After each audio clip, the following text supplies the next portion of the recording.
নমস্কার, আমি শ্রীরূপা। প্রাইম জলপাইগুড়িতে আপনাদের স্বাগত। আজ শুভ মহাষষ্ঠী। বিকেল হতেই দিকে দিকে মানুষের ঢল নামবে প্রতিমা দর্শনের জন্য। আর এই প্রতিমা দর্শনের পালা কিন্তু শুরু হয়ে গেছে বিগত দুদিন থেকেই, কারণ মণ্ডপে দেবী দুর্গা চলে এসছেন ইতিমধ্যেই। আজ ষষ্ঠী আর আগামী বৃহস্পতিবার দশমী।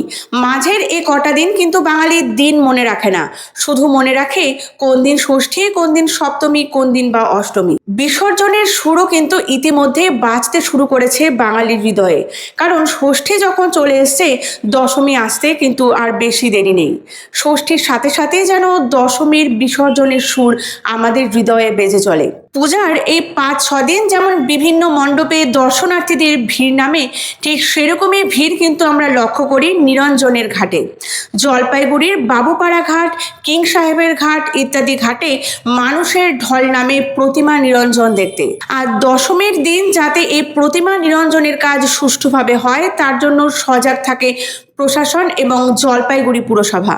ইতিমধ্যেই সেই কাজ শুরু হয়ে গেছে। জলপাইগুড়ির বাবুপাড়া ঘাট, কিং সাহেবের ঘাট সহ অন্যান্য ঘাটগুলিতে ইতিমধ্যেই চলছে ঢালাইয়ের কাজ, কারণ দশমীর দিন প্রচুর প্রচুর প্রচুর মানুষ আসবেন এই ঘাটগুলিতে প্রতিমা বিসর্জন দেখতে। এই মুহূর্তে চলছে ঘাট সংলগ্ন এলাকা ঢালাই এবং মেরামতির কাজ। আর দশমীর দিন যাতে মানুষ সুষ্ঠুভাবে সুন্দরভাবে প্রতিমা নিরঞ্জন দেখতে পারবে সে বিষয়ে আশাবাদী জলপাইগুড়ি পুরসভা এবং প্রশাসন।